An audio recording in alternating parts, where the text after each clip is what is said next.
Aí galera, mais um momento historiando com o professor Fábio Costa. Quem conhece sempre gosta. Tema de hoje: Revolução Francesa e Era Napoleônica. Um assunto um tanto quanto cobrado. Concursos públicos, vestibulares, enfim, nos processos seletivos que vocês terão pela frente. Espero colaborar com vocês nesse estágio de aprendizado, nessa aula pocket, nessa aula mais curta, com a intenção de fazer com que vocês absorvam de maneira mais competente esse assunto que vamos tratar a partir de agora. Revolução Francesa. Revolução Francesa, gente, então, foi a primeira das revoluções burguesas. Em aulas anteriores eu devo ter lançado no meu canal Revoluções Inglesas do século XVII.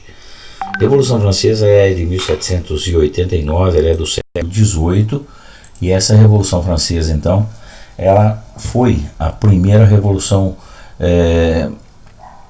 burguesa com impacto, ou seja, significativa, que trouxe mudanças estruturais profundas, que fez com que a burguesia realmente ascendesse ao poder a nível de Europa. Por isso da sua importância em relação à revolução ocorrida tempos antes na Inglaterra. Alguns assuntos a serem tratados agora nesse começo de aula. Primeira coisa, povo: de que maneira estava distribuída a sociedade francesa às vésperas da Revolução? Era uma divisão muito próxima do que existia na França feudo. Um primeiro estado composto pelo clero, um segundo estado composto pela nobreza e um terceiro estado composto pela burguesia, essa é a grande novidade em relação ao feudo, e os demais segmentos sociais. E no que diz respeito a espaço político, existia uma assembleia na França chamada Assembleia dos Estados Gerais, que por muito tempo ficou, não foi convocada, mas nessa Assembleia o nome já é Assembleia dos Estados Gerais, porque reunia representantes dos três estados, o número de deputados do primeiro, do segundo e do terceiro, e decidia quais seriam os destinos do país a partir de uma votação simples por estado. Ou seja, num total de 3 votos. Um voto para o primeiro, um voto para o segundo, um voto para o terceiro. O que acontecia?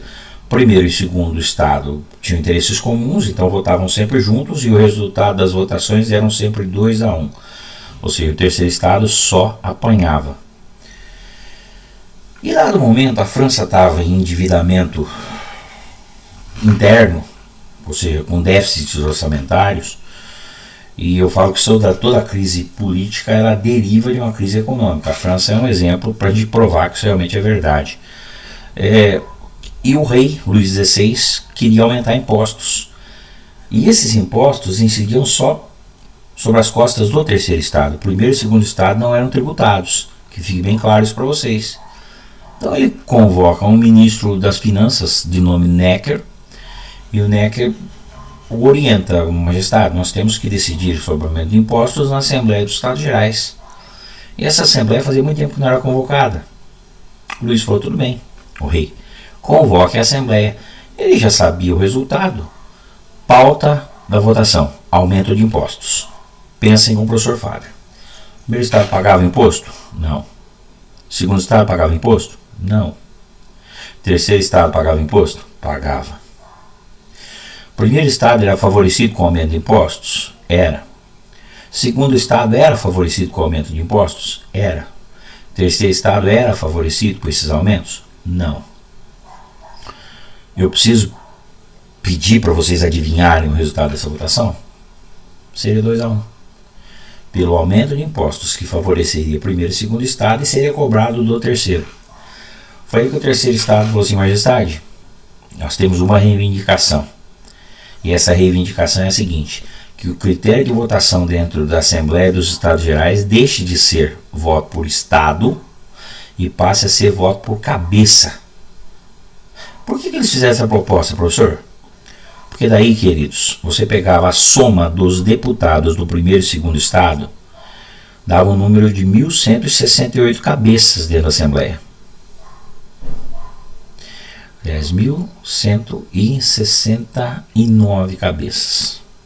O terceiro estado sozinho tinha 1.178. Tinha 9 deputados a mais ainda. Então o terceiro estado, se fosse por cabeça, teria como impedir esse aumento de impostos. Diante da reivindicação do terceiro estado, o que o rei Luís XVI fez? Não atendeu. Falou: não, o voto é para o estado, continua sendo para o estado. Foi aí que o terceiro estado rompeu com a Assembleia dos Estados Gerais, os membros do terceiro estado se trancaram numa sala de jogos do Palácio de Versalhes, chamada Sala da Pela, e a partir daí eles se nomearam como Assembleia Nacional. Ou seja, eles romperam com a Assembleia dos Estados Gerais. Luís XVI, diante dessa ação do terceiro estado, ameaçou punir os integrantes do terceiro estado. Aí o povo nas ruas, que era partidário do terceiro estado, era integrante do terceiro estado, foi organizado pela burguesia que encabeçava o terceiro estado, e os revolucionários tomaram a prisão da Bastilha. O dia era 14 de julho de 1789, data oficial da eclosão do início da Revolução Francesa. Agora você está pensando, Fabinho, por que tomar a Bastilha? Porque a prisão da Bastilha era o símbolo de força do antigo regime. E na época da eclosão da Revolução, a Bastilha era utilizada mais para guardar armamento e munição. Então, a um só momento, os revolucionários derrubavam o principal símbolo de autoritarismo e força do antigo regime e se apropriariam de armas e munições para serem usados na Revolução Francesa. Beleza? Cuidado, data oficial do início da Revolução Francesa, queda da Bastilha. Se em alguma questão de prova por aí, de simulado, de vestibular, de concurso, não tiver queda da Bastilha, mas tiver separação do terceiro estado dentro da Assembleia dos Estados Gerais, se proclamando Assembleia Nacional, também pode ser marcado. Não é uma coisa tão comum de acontecer, mas pode acontecer. Porque esse foi o primeiro momento que o terceiro estado mostrou claramente que queria ruptura, que queria mudança. Mas normalmente, eu vou dizer a regra para vocês. Vai vir marco inicial, que era da Bastilha. Beleza? Fases da Revolução. Primeira coisa, é bom entender que esse terceiro estado, que a gente fala como um grupo, ele tinha uma divisão interna, viu gente? O terceiro estado era dividido em girondinos, jacobinos e planície. Girondinos, alta burguesia, partidários da monarquia constitucional. Jacobinos, pequena e média burguesia, partidários da república. E a planície era uma burguesia financeira sem posições políticas definidas, tipo, a galera ficava em cima do muro. Então, eu tinha girondinos direita, jacobinos esquerda, planície, centro ou centrão. Professor, eu estou escutando esse negócio de direita e esquerda na mídia agora. Exatamente, meus amores. Os termos direita, esquerda e centro na política têm sua origem na Revolução Francesa de 1789. Então, a primeira fase foi governo girondino, direita. Esses caras mantiveram o Luís XVI à frente do governo da França, não mais absoluto, tá? O absolutismo caiu com a Revolução, e ele ficou com uma monarquia constitucional. Porque esses girondinos, alta burguesia, eles tinham muito medo que a República trouxesse um espaço aos pobres na política. Eles queriam manter esses pobres afastados, por isso que eles optaram por uma monarquia constitucional. Só que o que eles não contavam é que eles fossem sofrer uma traição por parte do rei Luís XVI.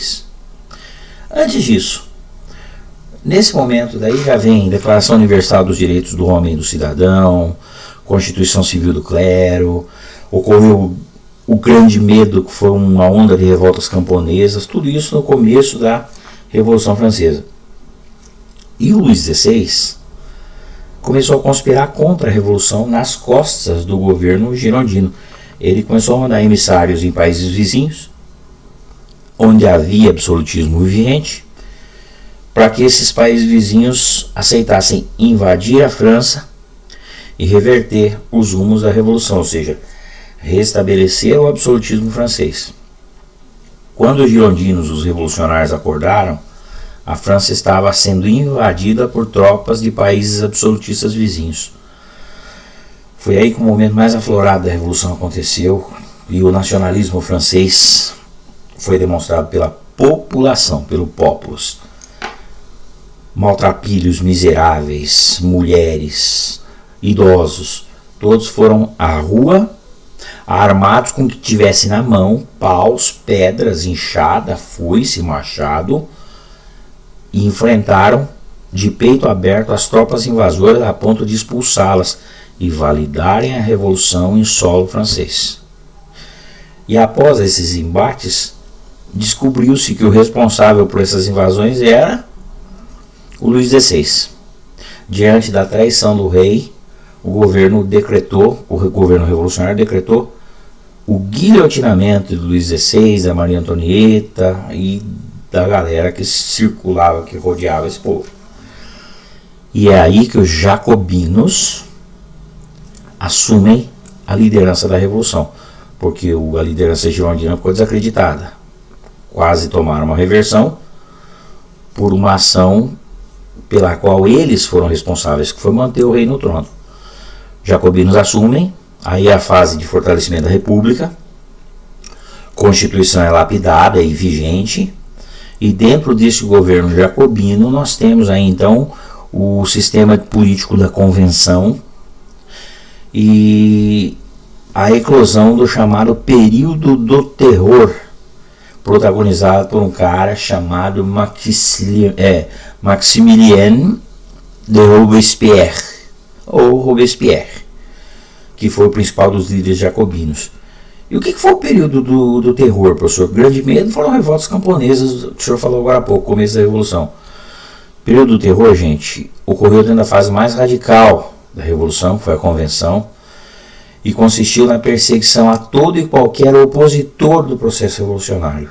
Quem falasse mal da Revolução, dos rumos da Revolução, dos mandos do Robespierre, seria guilhotinado, seria executado. Então, esse excesso de radicalismo faz com que o governo jacobino se desestruture e caia. Robespierre acaba na guilhotina e os girondinos retomam o poder na França. A partir daí os girondinos falaram: peraí, nós estamos enfrentando jacobinos de um lado, os caras que são favoráveis ao absolutismo do outro, as monarquias vizinhas do outro. Nós precisamos dar um jeito nesse rolê, porque está ficando muito intenso, está ficando muito instável. E nesse momento eles convertem a convenção num outro sistema político chamado diretório, onde a França seria gerida por diretores, e eles chamam para compor esse diretório um jovem militar de nome Napoleão Bonaparte. Isso era 1799. Aí eu não estou falando mais de Revolução Francesa. A partir de agora eu falo de Era Napoleônica. Vira a página. Tá? Professor, quem que era esse Napoleão? Napoleão nasceu numa ilha chamada Ilha de Córcega, no território francês. E ele foi cedo para a escola das armas, que era a vontade dele, dos familiares, ou seja, das partes envolvidas. E na escola de armas ele foi muito, mas muito competente mesmo.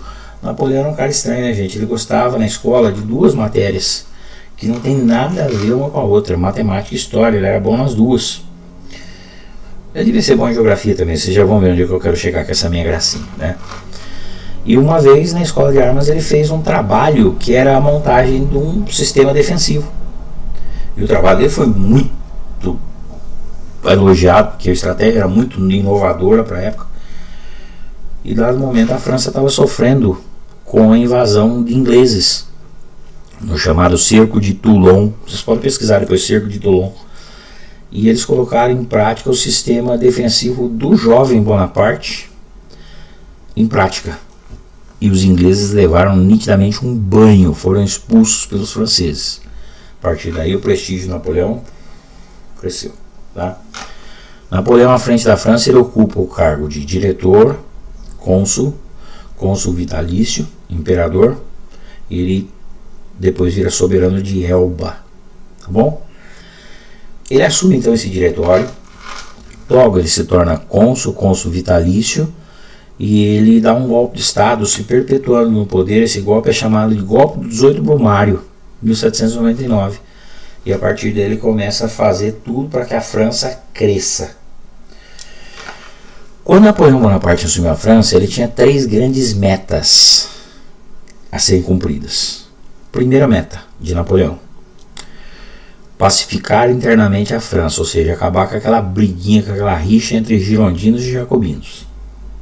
Segunda meta: acabar com a ameaça das monarquias vizinhas. Terceira: e mais audaciosa das metas: tornar a França a maior potência econômica da Europa. A primeira e a segunda ele conseguiu de boa, tá? Vou confessar para vocês. Ele executou um governo nitidamente burguês. Ele criou o Código Napoleônico, o Banco da França, o franco, acertou o sistema tributário, acertou a questão industrial, foi até muito bem com Napoleão, não na proporção que deveria ter ido para ter dado certo no segundo momento, já vão entender isso. Então os burgueses ficaram muito felizes com as decisões e as ações do Napoleão. Automaticamente, se eu falo girondino, alta burguesia. Jacobino, pequena e média burguesia. E se o governo do Napoleão foi burguês, foi para a burguesia, ele agradou aos dois. E a encrenca interna atingiu a primeira meta. Segunda meta, que era acabar com a ameaça das monarquias vizinhas, porque os